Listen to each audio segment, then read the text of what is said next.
ella su canto, que entre risas y llantos dejan su marca. Cada día una historia nueva, trabajadores que no duermen jamás, rompiendo barreras, hacen su entrega, crean futuros abrazando la paz. Impacto social en cada paso, con amor transforman cualquier lazo, iluminan caminos en cada abrazo, haciendo del mundo un espacio más cálido.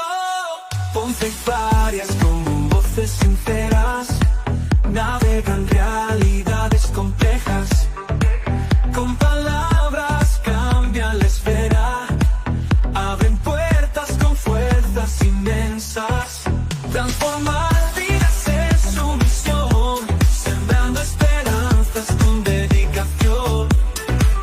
Son faros en la oscuridad, guiando almas con tranquilidad.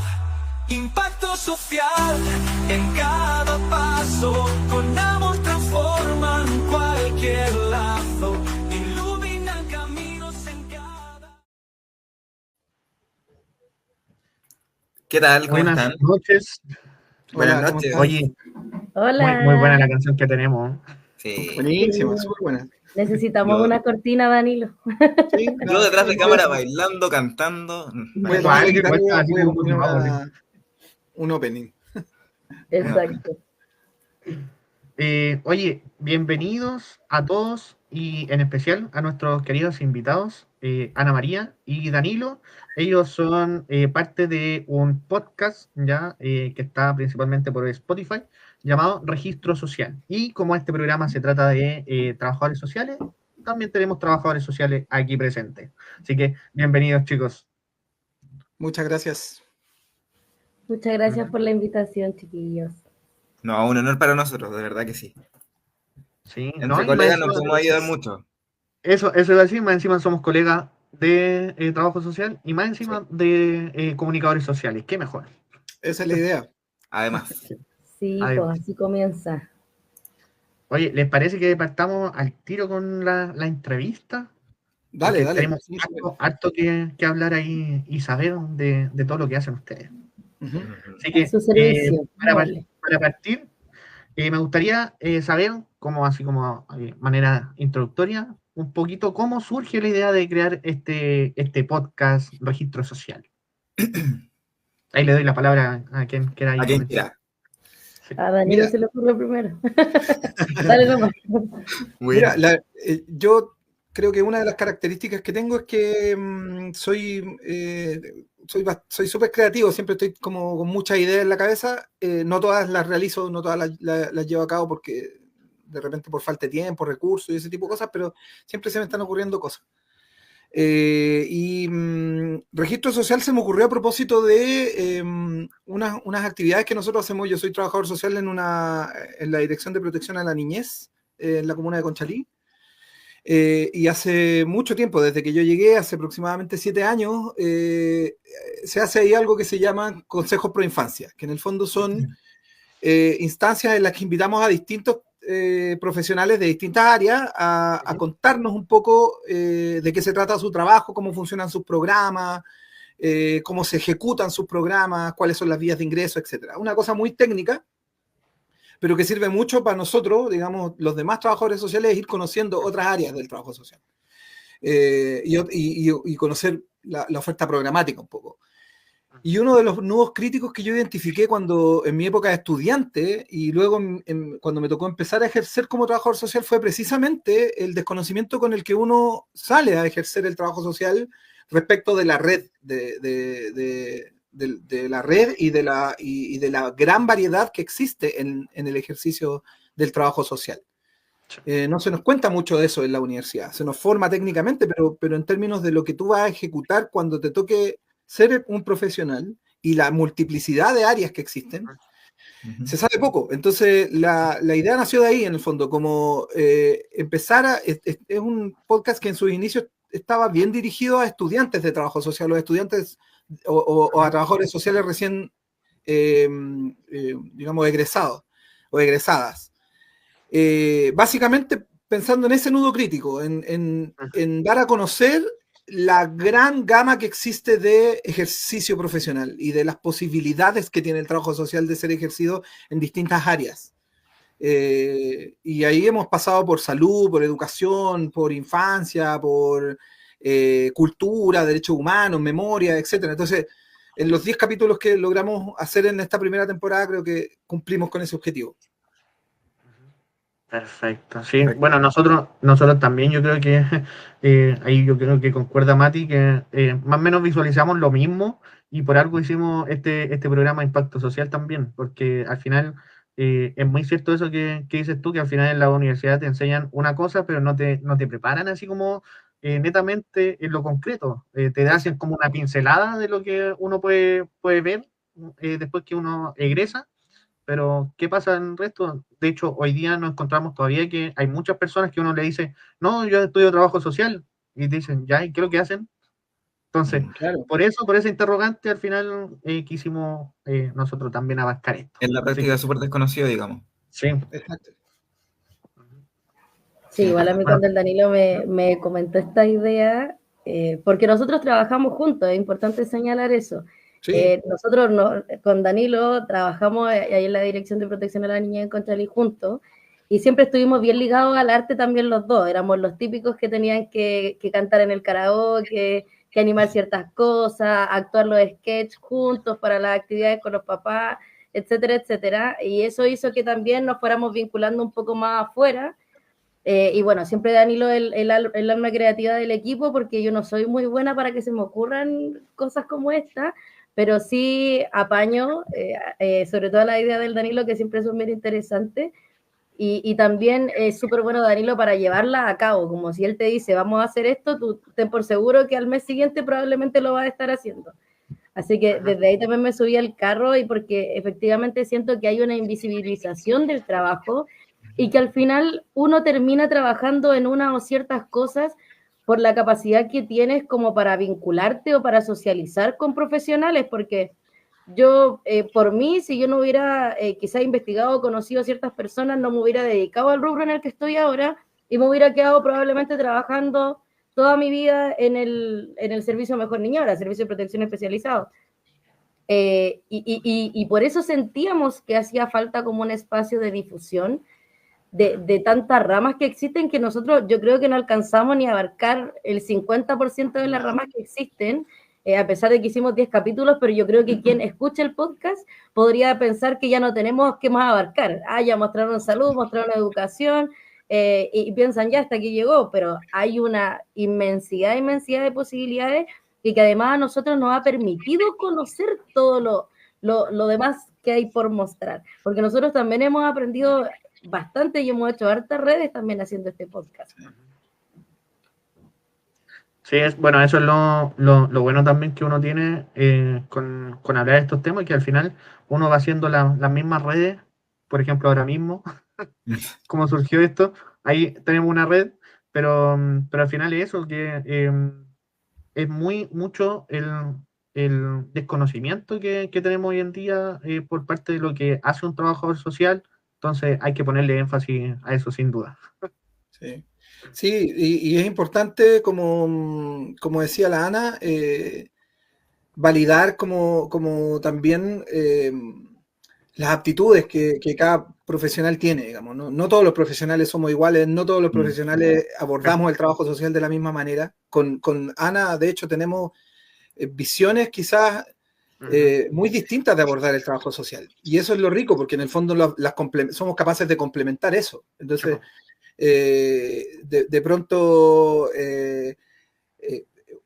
hay trabajadores sociales que son menos técnicos, pero tienen más habilidades blandas, tienen más capacidad comunitaria. Hay otros trabajadores que son especialistas en lo técnico.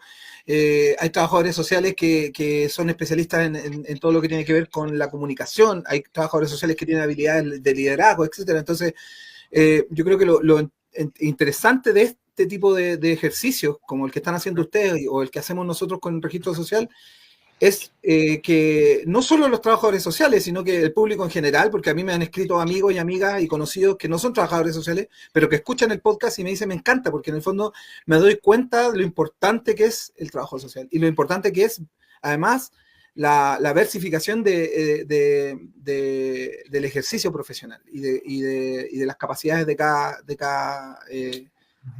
persona que lo ejecuta, en el fondo. Ajá. Así es. No, y además que igual si uno lo mira de un punto de vista, el trabajo social te genera esto de trabajar de manera multidisciplinar, y acá en lo que estamos haciendo nosotros también un poco también trabajamos de la misma forma, o sea, todo está ligado. Mati, si me permite un comentario. Sí. Existe el concepto de reconceptualización, que todos lo sabemos acá, y que todavía la gente está como, tú estudias trabajo social, va para las casas, está con la caja de mercadería. Entonces, Asistente social. Asistentes sociales, todavía se ve como esa forma de asistencialista del trabajo social. Sí, pues sí, o sea, de hecho, creo que una de las primeras cosas que quisimos con el nombre de nuestro podcast fue precisamente eso, que se llamara Registro Social, que es la primera cosa a la que se te vincula cuando tú dices que estudias trabajo social, como la ficha de protección social, el registro social de hogares, etc. Y un poco el nombre era una invitación a jugar con eso, en el fondo, como el hecho de que nuestro podcast se llame Registro Social tiene que ver con que, por un lado, se vincula a los trabajadores sociales con eso exclusivamente, pero también, por otro lado, la necesidad de dejar una huella digital, como dijo una compañera en uno de los capítulos, del trabajo social y por ende dejar registro del trabajo que nosotros hacemos. Y entonces se vinculan ambas cosas. Perfecto. Oigan, chicos, ¿y qué significa para ustedes o qué se les viene a la mente cuando uno dice impacto social como nuestro programa? ¿Y cómo lo relacionan ustedes ahí con lo que hacen también en registro social?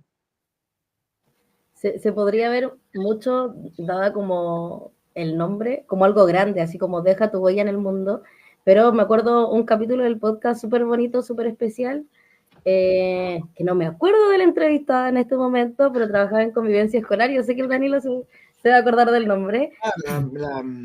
La Claudia. Y hablábamos, no, el otro, de los pequeños grandes cambios. ¿Ya? Era amiga tuya, ya, no importa. Que me perdone por no acordarme del nombre en este momento. Y yo creo que para mí, desde ahí va el impacto social, más que en el deja tu huella en el mundo, sino de las pequeñas huellas que puedes dejar en pequeñas personas, que es por lo que también ciertas personas escogimos infancia también para trabajar, y hablábamos como de repente un simple abrazo para uno de los niños con los que trabaja, significa para ellos un cambio, un impacto enorme en sus vidas, porque hay personas que los pueden tratar distinto a como normalmente están acostumbrados a que los traten. Y yo creo que el impacto social, más que verlo como las grandes cosas que podemos hacer y las grandes huellas que podemos dejar, quizás como este tipo de podcast, de programas, o grandes cambios a nivel investigativo, etcétera, etcétera, significa que como después esas pequeñas personas quizás se van a acordar de ti, y puede que nadie más se acuerde de ti, pero tú sí cambiaste algo pequeño en esa persona. Y creo que por ahí va para mí el significado de lo que significa el impacto social, más que lo otro que se podría entender. Sí. Y yo creo que también eso que dice Ana tiene que ver con que a veces para la institucionalidad importa más la masividad que el impacto, y no siempre van juntas, en el fondo. Uno puede hacer una actividad y pueden ir 1000 personas y no significa nada para nadie, porque es un tema eventual, o puede hacer una actividad para 5 niños y esos 5 niños o 5 personas, etcétera, personas de tercera edad, etcétera, puede significar un cambio profundo. Yo siempre, cuando hablo de impacto, siempre doy el mismo ejemplo. Una vez lo discutíamos con mi equipo de trabajo y había una suerte como de desmotivación por algunas cosas que habían pasado, y yo les decía que a veces nosotros no dimensionamos lo importante que puede hacer lo que nosotros hacemos respecto de una persona como trabajadores sociales. porque para nosotros una conversación, un taller de habilidades parentales, qué sé yo, es una cuestión súper común, ¿no? Para nosotros a veces esas frases o esas citas que nosotros podemos ocupar son cosas que nosotros tenemos súper incorporadas, pero no toda la gente las tiene igual de incorporadas. Y yo siempre menciono el mismo ejemplo. Yo tenía 12 años cuando estaba pasando por un muy mal momento como niño, y una profesora se acercó y me preguntó si yo quería sumarme al taller de teatro porque ella sentía que yo tenía talento para el teatro. Y desde ese entonces, yo nunca me olvidé de ese momento. Para mí fue un cambio rotundo, porque efectivamente me incorporé al taller de teatro y me cambió la vida de ahí para adelante. Y esa profesora todavía tengo relación con ella, tengo 44 años, entonces todavía tengo vínculo con esa profesora. Y eso es el impacto. En el fondo, no es alguien que estuvo ahí permanentemente, no es una actividad masiva a la que yo asistí, no es un programa con una serie de recursos. No es Mary Richmond. Una profesional haciendo su trabajo. Y eso significa para mí en el fondo. Perfecto. Oye, debo aclarar si era Claudia Gatica. Sí, la Claudia Gatica. Sí, es que tuvimos dos Claudias en el programa, entonces yo pensé que estabas hablando de la otra. No, la Claudita. Genial. Sí, tiene mucha razón Danilo. Incluso me pega mucho su historia, parece que no la habíamos hablado antes, Danilo. Porque yo tengo exactamente la misma, una profesional del área de infancia de Conchalí, porque yo fui usuaria primero, hacía un taller de teatro, y yo me metí al taller de teatro, y ahí empezó todo el tema también. Iba a estudiar teatro, me lesioné, así que no pude, estudié trabajo social. Bueno. Genial. Chicos, yo los quiero llevar más al desarrollo del podcast, dentro de toda la amplia gama de temas que tenemos para abordar, discapacidad, pobreza, vivienda, educación. ¿Cómo ustedes seleccionan los temas que quieren hablar en el podcast? ¿Cuál, consideran que hay temas más relevantes que otros, como para hacer una lista? Yo creo que es como de idea, no sé, porque igual ahora estábamos hablando, no vamos a hacer spoiler, no estoy de acuerdo con el spoiler, Danilo, por si lo querías hacer. Pero es como, oye, se me ocurrió, nos juntamos, se me ocurrió hacer tal, hoy y a mí tal, y así, sí, podríamos hacerlo, y así de la nada. Sí. No sé si hay un proceso creativo detrás, Danilo. No. A veces no, como somos dos, entonces tenemos que decidir, no hay una cuestión tan democrática acá, si fuésemos tres tal vez mayoría gana, punto, pero acá hay que ponerse de acuerdo. Hay ocasiones en las que nos decimos que no, como no, sabes que no me tinca, no, yo creo que lo podríamos dejar más para adelante. Pero creo que el único criterio que tenemos es que sea diverso, en el fondo, como que no toquemos siempre el mismo tema. En el fondo, ya invitamos a alguien de convivencia escolar, ok, el próximo podcast invitemos a alguien de salud y el próximo busquemos a alguien de otra área y así. Y en el fondo así hemos logrado cierta diversidad de temas. Pero creo que ese es el único criterio. En un inicio fue súper de amigos, como, oye, yo conozco a esta persona, y de pronto empezaron a escribirnos al Instagram personas interesadas en participar, y entonces dijimos, ya, ok, empecemos a invitar a estas personas, veamos qué tal, y bueno, resultó también súper bien. Uh-huh. De hecho, Catherine Castillo es alguien que no conocíamos antes del podcast, estoy mirando acá, Caruchito tampoco lo conocíamos, no era amigo de nosotros. Caruchito. Podcast, Bernabé tampoco era amigo nuestro. Y fueron apareciendo, digamos, los conocimos por las redes, al Caruchito cachamos que era comediante, que era trabajador social, dijimos, ya, escribámoslo, invitémoslo, y él aceptó encantado, muy buena onda. No, y además que la parte de ser comediante se dedica a las capacitaciones también, claro. El trabajo social, y que tampoco teníamos ese nicho visualizado. Exacto. Cuando uno tiene... Perdón. No, eso, que ha sido súper entretenido también el proceso, porque siento que se ha dado como demasiado fluido. No hemos tenido como ese chuta que vamos a hacer ahora, como esa calentada de cabeza de vernos como atrapados. Siento que no ha pasado, y cuando se detuvo fue justo en el capítulo 10 y fue como, es perfecto. Cierre de temporada. Cierre de temporada para empezar otra quizás, dentro de todos los temas que tenemos para abordar ahora.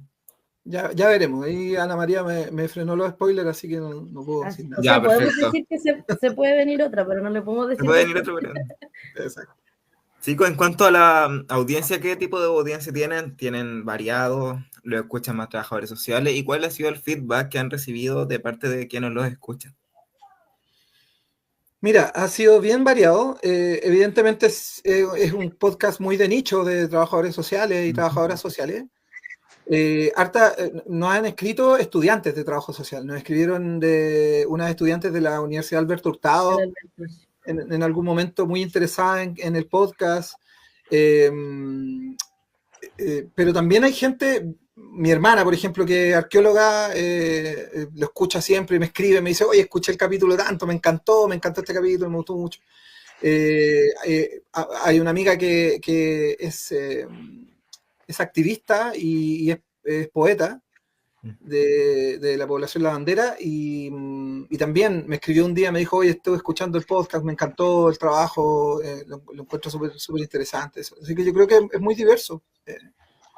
Pero evidentemente está dirigido a trabajadores y trabajadoras sociales. Perfecto. ¿Y cómo deciden quiénes son las personas idóneas para poder participar? ¿Hay como un currículum que tienen ahí para elegir O sea, que o no que se tienen repita como pinza? la temática. Por ejemplo, yo trabajo con muchas trabajadoras sociales, mujeres, porque no trabajamos, no hay hombres en el equipo. Y a mí me encantaría invitarlas a todas porque son secas, pero todas trabajamos en lo mismo. Ya. Entonces, las que fueron al podcast, que fueron 2 compañeras de trabajo, fue para hablar sobre su experiencia respecto a su trabajo anterior al trabajo en el que estamos ahora. Perfecto. Porque además, y el otro tema como que abordamos harto es como si es que vamos a hablar sobre el área en la que nos desempeñamos nosotros en particular. Entonces, por el momento tampoco han ido personas que se desempeñan en ninguna de las 2 cosas que hacemos yo y Danilo, porque tampoco sabemos cómo vamos a abordar ese tema tampoco. Claro. Entonces, yo creo que es como, efectivamente lo que dice Danilo, esto de evitar la repetición, como que es lo único que ha sido, y obviamente que no sean personas que hayan tenido quizá alguna especie de conflicto en internet, no sé, igual raro, pero yo creo que como ese tipo de cosas evitamos, que vaya igual como con la ética nuestra, no hay un mayor filtro, la verdad, como respecto a cuántos años llevan trabajando o cuánto tiempo se desempeñaron, sino más bien como la pasión con la que se enfrentan a sus trabajos también, porque yo creo que el tiempo podría decir mucho de experiencia laboral, pero yo creo mucho más en la pasión con la que enfrentan el ámbito laboral. Y ya hablarte y decir, yo quiero contar lo que yo hago en tu podcast, es como, ¿sabes que le gusta lo que hace? Pues, que hable de tu trabajo, sí, pues, obvio. Claro.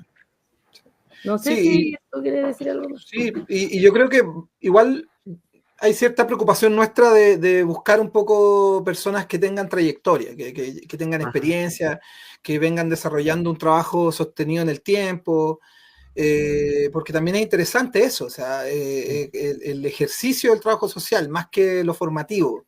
Lo formativo es muy importante porque es la base finalmente teórica la que uno se sostiene, pero uno sabe que en el ejercicio las cosas cambian, la realidad te dice otra cosa. Y eso es interesante también. Yo creo que la mayoría de nuestros invitados, si no todos y todas, nos han hablado desde la experiencia, desde el ejercicio de la profesión, más que de lo teórico, digamos. Y eso ha sido interesante porque todas las experiencias son distintas, todas las miradas son distintas y uno va aprendiendo también. En la medida que uno ejecuta y que hace el trabajo, va aprendiendo. Y es interesante ese aprendizaje transmitirlo a través de estos espacios. No, y es importante eso que si bien uno igual como trabajador social sabemos que nos pasan de todas las áreas correspondientes ahí un poco de materia, pero igual uno no tiene el conocimiento abarcado de todos los temas y es importante saber hasta dónde está el límite que tiene uno y ahí ir buscando así como las personas que obviamente tienen conocimiento cabal del tema que uno quiere abordar. Sí, igual ahí con el Danilo tenemos otro nicho. De hecho, en algunas publicidades de registro social dice ACAPSI invita a registro social podcast, porque justamente visualizamos también ese problema con el Danilo que tiene que ver con con que al afrontarte con el ámbito laboral y darte cuenta que te piden en el currículum cosas de las que nunca habías escuchado hablar en tu vida, como la oficina judicial virtual, el CIS Mejor Niñez, o bueno, dependiendo también de en qué área te desempeñes, que no, te pueden pedir otro en educación, en salud, etcétera, como plataformas, cosas de repente que quizás para los que ya se desempeñan son básicas, para uno cuando es recién egresado no es nada básico, es algo nuevo y completamente desconocido, y ahí hicimos algunos talleres y capacitaciones en un Instagram que se llama Acapsi, que por el momento está ahí medio abandonado, pero estuvo funcionando también bastante tiempo, justamente en el entendido de poder, quizás, no sé si capacitar es la palabra, pero sí orientar, porque son talleres al final como que lo ayudan a utilizar estas plataformas o a tener ciertas herramientas también. Y yo creo que igual tener como esa perspectiva de compartir el conocimiento es la que también hace como una diferencia en ciertos profesionales que también siento que han sido bastante del perfil con el que hemos socializado en el podcast. Sí, absolutamente. No, y además que la retroalimentación, las visiones, eso que uno puede tener, más la otra visión que puede tener la otra persona que uno entrevista, igual se van complementando y quizás uno se va dando cuenta que igual no estaba tan alejado de lo que uno pensaba muchas veces. O sea, claro, pero de todas maneras, yo creo que en el trabajo social siempre hay que tener como todos los sentidos puestos en aprender, en seguir aprendiendo, porque nunca se detiene, y porque lamentablemente estamos en un país donde, como pasa en muchas áreas, pero creo que principalmente en este tipo de carreras, se ha tendido a banalizar la carrera. Y yo creo que es un nudo crítico importante, a banalizar la carrera del trabajo social, la formación del trabajo social. Hay un concepto que es la mercantilización de nuestra profesión. Y es preocupante porque, mira, yo hace un tiempo atrás leí una revista que es de la Universidad de Chile, si no me equivoco, que se llama Apuntes sobre Trabajo Social, me parece. Y se puede googlear y se descargan en PDF todos los números. Y ahí leía un reportaje, una investigación respecto de cómo funciona el trabajo social principalmente en Nueva York, en Estados Unidos. Porque en Estados Unidos todos los estados, digamos, funcionan de manera distinta, tienen sus propias reglas. Uh-huh. Y me llamaba mucho la atención lo específico que son al momento de validar el ejercicio del trabajo social. O sea, no cualquiera se dedica al trabajo social, tienen súper definido lo que es el trabajo social clínico de lo que es otro tipo de trabajo social, el trabajo social comunitario, lo tienen súper definido. Tienes que hacer un curso de especialización para poder ejercer como trabajador social clínico. Tienen unas especies como de certificaciones que tú tienes que obtener para poder ejercer el trabajo social. Entonces, es muy específico. Y acá, lamentablemente, no pasa eso. Acá tú te metes en una universidad, yo lo digo sin ningún problema porque es así.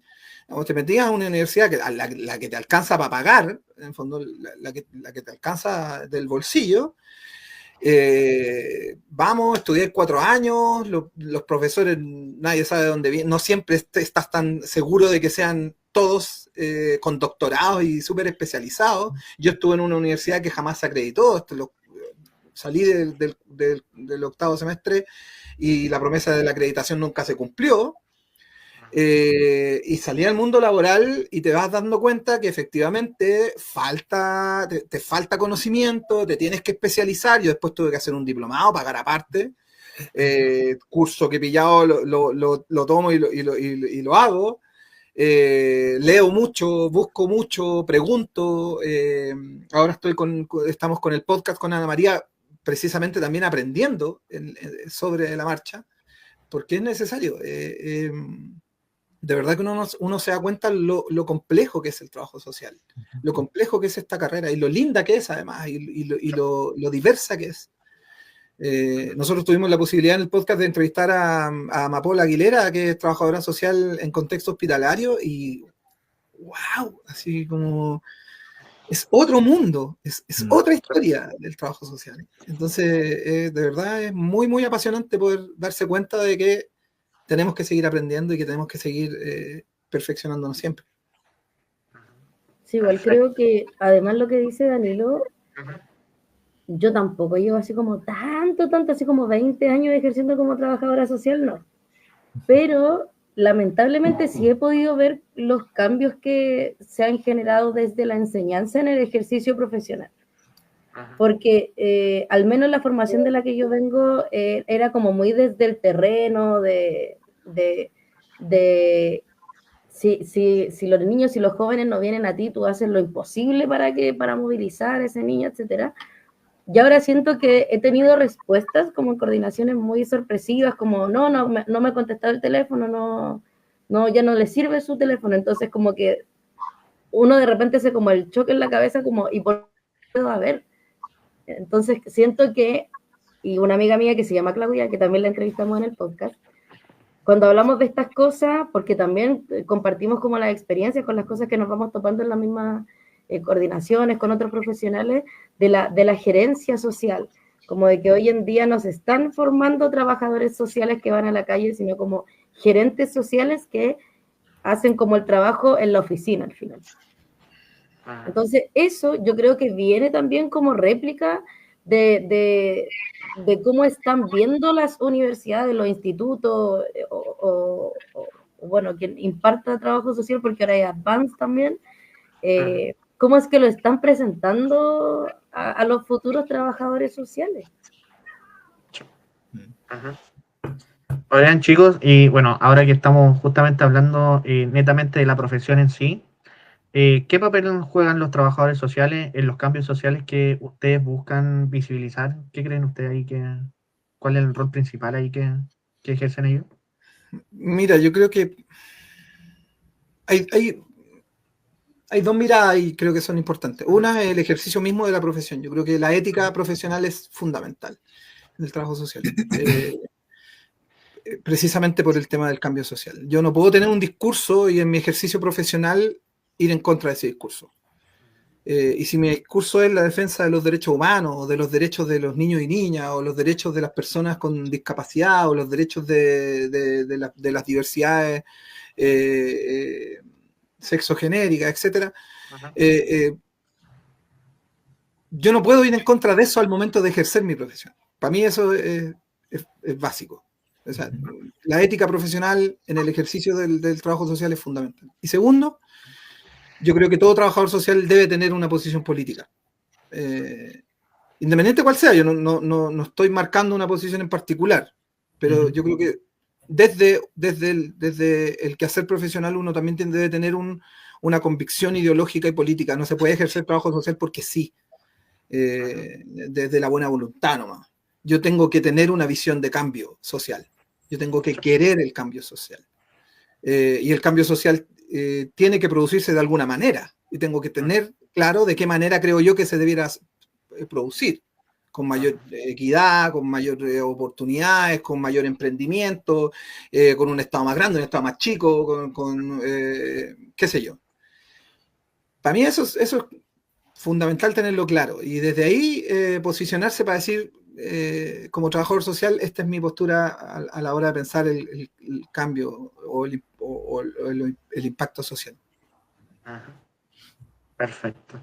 Igual eso es muy relevante porque al final, si uno lo piensa, todo lo que tenemos alrededor es política, así que no podríamos no estar inmersos en política de alguna forma, porque si bien en nuestra profesión, ¿de dónde tenemos los recursos de política? ¿De dónde tenemos los apoyos de política? Entonces, hay que de alguna forma entrar a ese mundo y saber cómo funciona para obviamente adquirir todo lo que se necesite para la ayuda social. Claro que sí. O sea, incluso más allá que eso, yo creo que la opinión de un niño es política. La opinión que quizás las instituciones no escuchan es política. Porque uno puede sacar de un niño que te diga no me gusta la comida del colegio, política. O sea, no sé, Junaed, qué es lo que se está llevando a los colegios. Un sinfín de posibilidades podemos sacar de una simple opinión de un niño, simple para ojos de otras personas quizás. Todo lo que pasa en nuestro entorno profesional, todo son decisiones políticas finalmente. Cuánta es la remuneración que recibes, cuánto es el presupuesto que tienes para ejecutar tu programa, cuántos profesionales están en qué programas, cuáles son los programas que tienen más profesionales y cuáles tienen menos. Todas son decisiones finalmente del mundo político. Y ahí uno tiene que tener algo que yo, eso sí lo aprendí en la universidad gracias a una tremenda profesora que tuve, que es el ejercicio crítico de la profesión. Sí. Y eso es fundamental. Ejercer siempre por una cuestión ética. Yo no voy a dejar votado mi trabajo, ni voy a cruzarme de brazos por una desesperanza aprendida, y total, esto ya no cambió. Da lo mismo si hago 4 intervenciones en el día o hago media intervención. Tengo que seguir ejerciendo, pero siempre desde una mirada crítica. Y me posiciono ahí. Entonces, sí, yo creo que las cosas están mal, pero mientras yo esté aquí voy a tratar de hacer lo mejor posible. Me parece que es una decisión importante igual. Perfecto.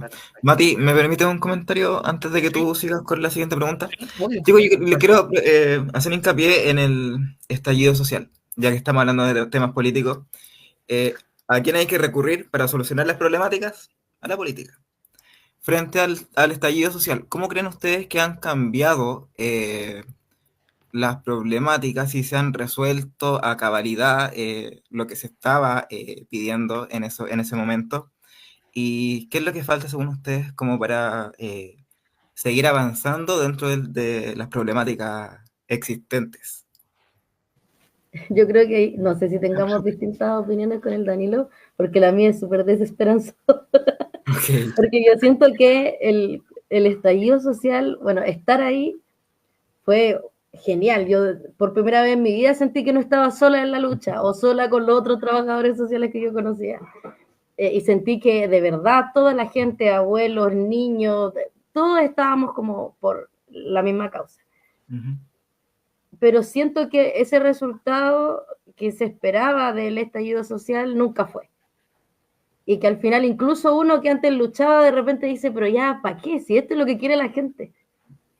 Entonces, mi mirada lamentablemente como de lo que pasó en el estallido social, más que como un análisis profundo, siento que es bien desesperanzadora porque mucha gente como que dejó de luchar en ese entendido. Yo lo he escuchado más de una vez, más de 20 veces he escuchado a personas decir, no, ya ¿para qué voy a marchar si yo ya marché lo suficiente? La gente no quiso hacer nada, ya como mi cuota ya pasó. Que ahora los más jóvenes vean si ellos quieren luchar de nuevo y como hacer la historia otra vez. Eso es como lo que yo he escuchado al menos de personas que participaron también en ese momento. No sé si Danilo piensa diferente, yo creo que sí, desde que lo conozco, no sé en realidad. ¿Tenemos tiempo? Por supuesto. No, mira, lo que pasa es que es una gran pregunta, porque creo que el estallido social, yo creo que lo sobredimensionamos. Yo lo he pensado mucho, le he dado muchas vueltas y creo que en cierta medida nos entusiasmamos más de la cuenta, creo yo. Creo que fuimos políticamente poco estratégicos, en general.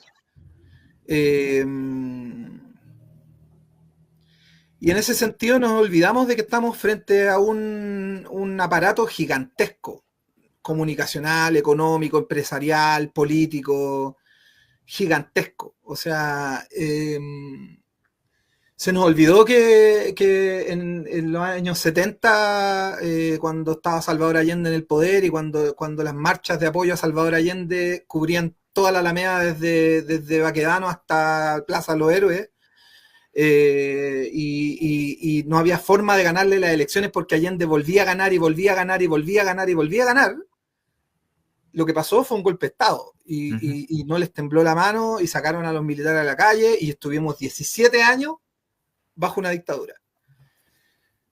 Yo siento que sobredimensionamos también porque no fuimos capaces quizás, y ahí yo me hago la autocrítica, no sé si alguien más se la hará, pero creo que no fuimos capaces de darnos cuenta que esto iba más allá de la izquierda, no era un estallido social de una izquierda organizada, era un estallido social de un grupo de gente, mucha gente descontenta, pero de distintos puntos de vista, porque también hay que ver que desde el estallido social aparecieron los no más tag, aparecieron con mi plata no, y que no son movimientos precisamente de izquierda.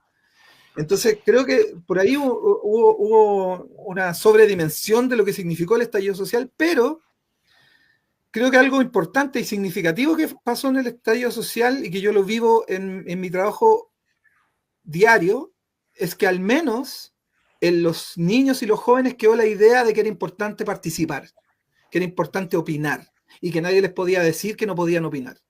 Eso me parece que es fundamental relevarlo desde ahí.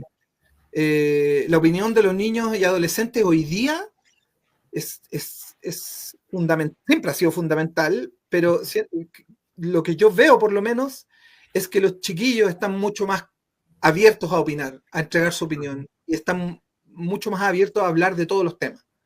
Y eso me llena de esperanza. Creo que ahí hay la posibilidad de un cambio y ojalá que nadie les ponga la pata encima en algún minuto de su vida. Creo que ahí hay una posibilidad de hacer cambios importantes y a mí por eso me apasiona el trabajo con infancia y con niñez, porque creo que es de donde se pueden empezar a hacer cambios importantes.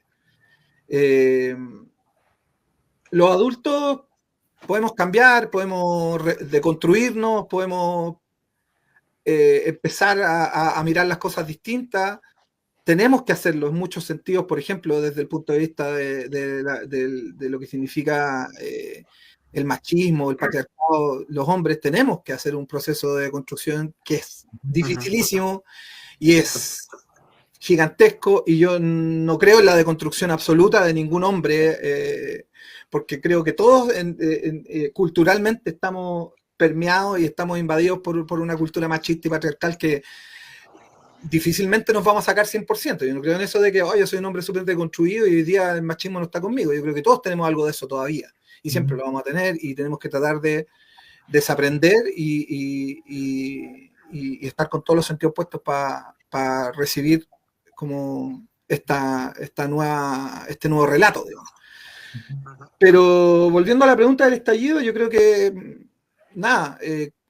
es importante que la gente entienda que fue una oportunidad que se nos pasó, pero también se nos pasó porque quienes pudimos haber hecho las cosas que había que hacer, que tiene que ver con la organización, con como darle forma al estallido,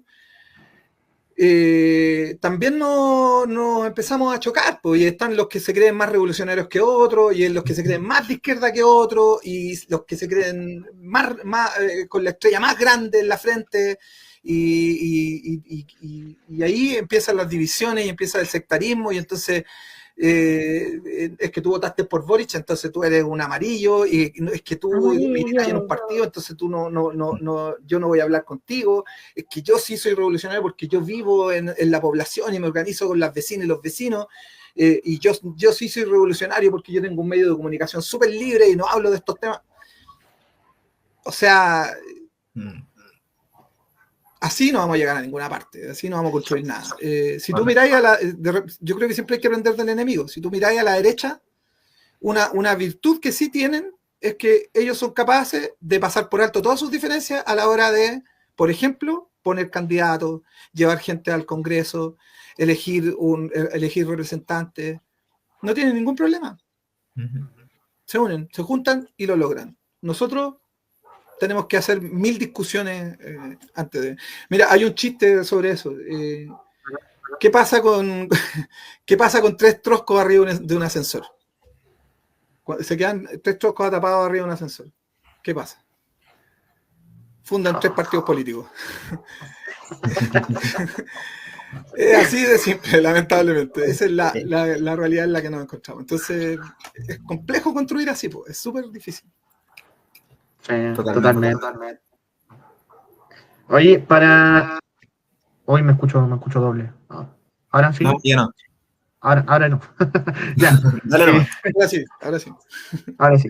Para ir cerrando un poquito el tema de la profesión en sí, ¿han encontrado alguna historia de éxito, de superación en relación al trabajo social que hayan querido o hayan podido destacar en estos capítulos que llevan del podcast?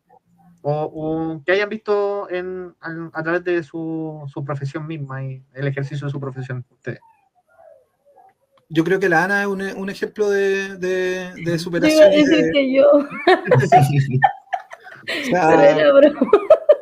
no, de verdad lo digo. Yo, mira, creo que con la Ana tenemos en común muchas cosas y una de las cosas que tenemos en común es que nos ha costado lograr lo que hemos logrado y ha sido a punta de esfuerzo. Y yo por eso también cuando ciertas personas se llenan la boca hablando de la meritocracia, yo creo que esas personas no saben lo que significa la meritocracia realmente. Porque no se trata de que tú te vayas a volver millonario emprendiendo y te vayas a hacer un negocio a partir de cero y el día de mañana vayas a tener 25 autos en la puerta de tu casa y vayas a vivir en Chicureo, en una parcela. No se trata de eso. Se trata de que a uno le tocó difícil, tuvo una vida difícil, tuvo familias muy, muy disfuncionales y muy golpeadas y hoy día le está dando la vuelta a eso y está logrando llevar eso al ejercicio de una profesión que precisamente busca evitar que eso pase.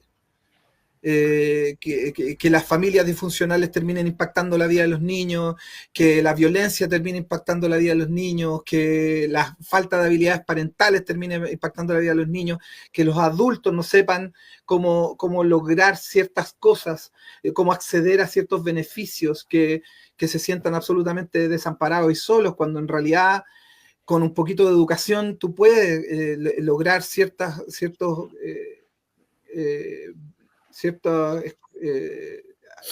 alivianar ciertamente la carga, digamos. El Estado está ahí, no toda la gente sabe acceder al Estado, no toda la gente sabe acceder a los beneficios del Estado, hay falta de educación financiera, etcétera. Entonces, todo eso que uno vivió y que en el fondo le terminó impactando de manera negativa en algún minuto, creo que, y por eso destaco la situación de la Ana, porque nosotros nos conocemos hace mucho tiempo y hoy día la veo como una trabajadora social ejerciendo su profesión de manera increíble, una tremenda profesional. Y si tú conoces su historia, te das cuenta de que fue capaz de llevar esa historia a un ejercicio de la profesión ético y responsable. Responsable, no irresponsable. La I como agregado. Eso. Yo creo que para mí, por lo menos, es un ejemplo súper destacable. Genial. Gracias, Danilo. Sí, igual yo creo que ahí se liga harto, y yo siento que hay como un puente que uno pasa en algún momento como de la historia ya difícil, familiar, de un niño o adolescente que logra como superar estas vulneraciones de derechos a las que pueden estar expuestos, pero después uno se encuentra con otro mundo mucho más grande y que al menos para mí fue desde la universidad, porque ponte tú, yo nunca había salido de Conchalí y si es que había ido a Independencia o al centro, y ese era como el mundo que conocía.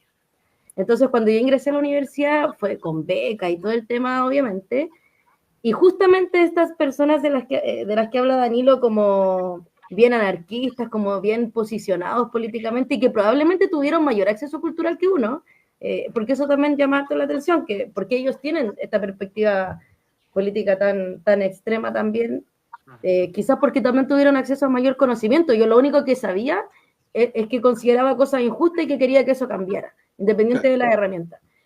Pero, y en ese mundo recién universitario, a mí me tocó harto prejuicio, harta discusión, la del amarillo, porque yo no iba a dejar de lado, por ejemplo, sacarme buenas notas, por toda esta historia también que venía detrás mío. En ese momento la gratuidad no existía y yo podía perder ponte tu beneficio. Y claro, al final me tocó lidiar, trabajadores sociales además, lidiar como con un contexto desconocido para mí, que yo pensaba que iba a ser más amable, con mismos compañeros de estudiantes de la carrera, que al final terminó siendo un golpe más que tuve que superar, tomar la decisión y subirme arriba del puente que yo creía que era el que había que seguir. Y muchas de esas cosas también yo creo que llevaron a tomar las decisiones incluso del podcast, de la otra plataforma que yo les hablaba. Se crea justamente en la idea, y es así literal, de una profesional que me dijo, era como mi primera semana de trabajo, que yo tenía que saber usar la plataforma, que no, yo no te voy a ayudar porque tú deberías saberlo si tú eres trabajadora social. Desde ahí nace esta página de capacitaciones, de talleres, de no sé qué, o sea, desde la misma injusticia que uno ve en profesionales del mismo rubro. Yo creo que eso es algo súper importante que uno tiene que tener como la potencia del rol que uno tiene con los otros colegas o otros estudiantes, porque al final tú podías estar rompiendo una historia que debe ser terrible para atrás.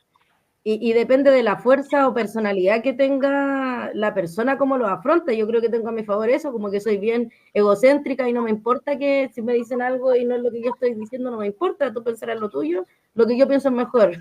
Entonces, como que desde ahí, obviamente uno muchas veces se equivoca, pero desde ahí yo creo que avancé sobre esta discriminación que hubo también en el ámbito estudiantil. Ya, ¿para qué contarles de adelante en lo universitario? Así que yo quiero invitar igual a que las personas que nos escuchen ahora o en el futuro también, es a posicionarnos como agentes de cambio en la sociedad como, y con pequeñas cosas, como el hecho de tú ayudarle a tu compañero de trabajo en decirle, no, mira, el informe, no sé, se entrega en Excel, o sea, en Excel, en Word y no en PDF porque, no sé, te puede tener un problema, ya con eso estás ayudando a la otra persona. Sí. Entonces, de repente con pequeñas cosas, ya sea en lo laboral, en lo familiar, donde sea, uno puede estar modificando aunque sea el día de la persona, incluso una decisión. O sea, el hecho de que ACAPSI se creara en base a una mala experiencia mía laboral al ingresar al ámbito laboral es como, no sé si esa persona algún día va a escuchar lo que yo estoy diciendo porque siempre cuento la misma historia, pero fue terrible también eso. Entonces, harta fuerza también para los que vayan afrontando recién el desempeñarse como trabajadores en cualquier ámbito, porque lamentablemente pasan esas cosas en los contextos donde uno menos piensa que puede pasar, que son colegas, estudiantes o trabajadores sociales o psicólogos, qué sé yo, que se supone que piensan igual que tú, no es así. Así que Sí. ahí, ojo también cómo nos desempeñamos todos.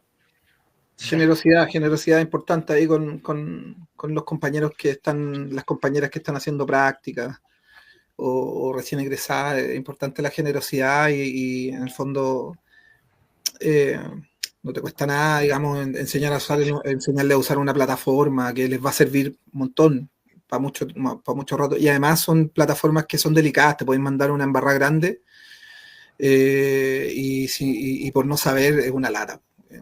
Cuando hay gente que te puede enseñar y te puede explicar y puede evitar que pase eso. Perfecto. Chicos, con respecto a todo lo último que hemos estado conversando, ¿qué mensajes les gustaría dejar a los profesionales del área social y a quienes escuchan el podcast también? ¿Algún mensaje de ánimo Yo eso que dije. para estudiantes? Pórtense bien con los nuevos. Sí, pucha, chiquillo, yo creo que para mí el mensaje más importante es ser súper consciente, y esto yo lo digo siempre, y lo digo a propósito de, mira, yo ayer precisamente conversando con mi equipo les conté una experiencia que es muy personal, pero para mí es muy importante. Creo que hay que ser súper consciente de los privilegios que uno tiene. Y hoy día en Chile ser profesional es un privilegio. Lo queramos o no, no toda la gente tiene la posibilidad de acceder a estudiar una carrera, todavía, lamentablemente. Existe la gratuidad, no es universal, hay gente que mira, yo estudié trabajo social, entré a estudiar trabajo social a los 35 años, porque antes de los 35 años yo no tenía idea cómo se podía entrar a la universidad, no sabía, y me había ido mal en la enseñanza media, entonces había estudiado muy poco, tenía muy malas notas, y a los 35 años recién me atreví a ir a preguntar a una universidad si yo podía estudiar, y logré matricularme en una carrera. Entonces, primero de ser consciente que tenemos un privilegio, que somos privilegiados por tener una profesión, por haber podido terminar una carrera. Y en función de eso, yo siempre cuento una experiencia que es muy personal. Mi papá en pandemia cayó hospitalizado, producto del COVID. Estuvo entubado y a punto de morirse. Y a mí me tocó comunicarme con las personas que eran sus empleadores, que habían sido sus empleadores desde que yo tengo memoria, digamos. Mi papá siempre trabajó en el mismo lugar como conserje no como conserje, en realidad era como el jardinero de un condominio de casas. muy chiquitito ahí en la comuna de Maipú. Y cuando hice esto, me enteré de que primero a mi papá nunca le habían pagado una sola cotización, nunca le habían hecho contrato. Le habían pagado la mitad de un sueldo mínimo toda su vida. O sea, nunca le habían pagado ni siquiera el sueldo mínimo. Por lo tanto, no había ningún peso para que mi papá se pudiera atender en un hospital ni para que pudiera tener jubilación. Y además nos comunicaron que producto del COVID, a mi papá lo despedían porque era muy riesgoso para ellos tener una persona que pudiera enfermarse de COVID.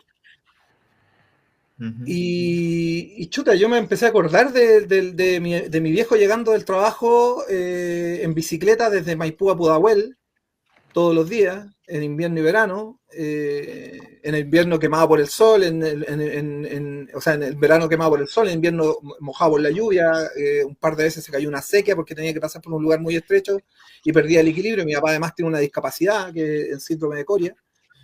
Y entonces dije, tengo que ser consciente del privilegio que tengo de poder trabajar en lo que trabajo y en algo que me gusta además y que me apasiona.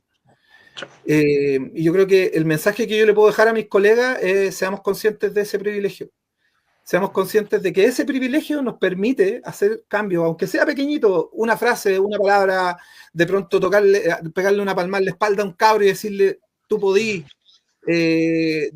atender bien a una persona, entregarle bien la información, darnos el tiempo de escuchar a la persona, de escuchar su relato. Creo que para mí eso es fundamental. Y no tiene que ver ni dónde estudiaste, ni tiene que ver en qué universidad te titulaste, ni cuántos diplomados, ni cuántos doctorados, ni cuántos magíster hiciste. Tiene que ver con una cuestión de sentido común y de ser consciente de la ética profesional y del privilegio que tienes de estar en un país donde no toda la gente puede estudiar y tú tienes una profesión. Creo que ese es el mensaje que le puedo transmitir a mis colegas. Perfecto. Excelente. Oye, antes de finalizar, quiero hacer una breve reflexión como modo de cierre del programa. Bueno, con lo que hemos conversado aquí con los chicos del podcast Registro Social, se demuestra que obviamente con esta plataforma y las plataformas digitales, obviamente que abordan estos temas, pueden convertirse en un espacio para reflexionar sobre el impacto social del trabajo social, ¿ya? Proyectos como este nos recuerdan la importancia de la visualización y valorar obviamente las historias que construyen comunidades y transforman vidas, ¿ya? Sin duda alguna, Registro Social es un ejemplo claro de cómo la comunicación puede ser una herramienta poderosa para generar un cambio positivo. Así que, sin duda alguna, es un impacto social netamente. Positivo. Positivo también. Sí. Muy positivo. Oye, agradecer a los chicos aquí, a Ana María, a Danilo, por haber aceptado la invitación. Esperamos, obviamente, ahí cuando gusten nuevamente, nos avisan nomás y bienvenidos sean ahí para hablar sobre diferentes Sobre temas. algún temita ahí. Oye, muchas gracias por la invitación. De verdad, lo disfruté mucho. Fue una bonita instancia. Así que muchas gracias. Qué loco que lo entrevisten a uno, ¿cierto, Danilo? Sí, claro. Me di cuenta que hablamos harto, Danilo. Menos mal que somos nosotros los entrevistadores. No, sí, agradecida de verdad también por interesarse también en nuestro proyecto. Espero se sigan difundiendo ambos proyectos y que nos vaya excelente, porque siento que esta forma también efectivamente es una forma de difundir nuestra profesión y que se haga también de forma más responsable. Yo creo que es una forma de luchar también. Sí, muchas gracias, chiquillos, por el espacio, felicitarlos por este espacio. Creo que todas las instancias de comunicación y de medios de comunicación independientes que surgen a partir de la motivación y de la creatividad, me parece que son súper bonitos ejercicios, así que felicitaciones y muchas gracias. Vale. A usted. Con mi curso voy a compartir el podcast, así que más ratito les va a llegar la notificación de que... Oye, antes de finalizar, recordarle a todos nuestros seguidores que nos pueden seguir ahí A Tu Servicio, acá los invitados también, si quieren, nos pueden seguir ahí en el canal de YouTube, estamos subiendo todo el material, nos pueden encontrar ahí como A Tu Servicio con 3 O al final. En Instagram tenemos solamente 2 O al final, así que esa es la diferencia. ¿Ya? Y otro dato importante, si quieren ver este capítulo nuevamente, lo pueden encontrar en la retransmisión los días sábados a las 18:30 horas, por Bombi TV, ¿ya? Ahí buscan en el buscador ahí www.bombitv.online y ahí va a estar la transmisión en ese horario. Así que Tuvieron ahí el pueden privilegio de ser ver. los primeros. Sí, van a ser los Vale. primeros que van a salir retransmitidos. Fantástico. Genial. Así que muchas gracias a toda la gente que nos estuvo viendo. Hoy día no tuvimos ahí comentarios, así que recalcar ahí que pueden, para otro capítulo, pueden ahí llenarnos de comentarios. Es la idea. Bueno, Sí. Así que Muchísimas gracias. nada más que agregar. Gracias. Agradecer nuevamente la participación y nos volvemos a encontrar en un próximo capítulo. Tenemos programa el día sábado, directo así sin filtro. Sí. Y nos volvemos a encontrar en Impacto Social el próximo miércoles. Así que, A la misma hora, en el mismo canal. así. Muchas Vale, gracias, muchas gracias. y buenas noches. Adiós. Chao, que estén bien, buenas noches. Chao, muchas gracias, chiquillos. Gracias a ustedes. Hasta el próximo capítulo. Gracias por tu sintonía.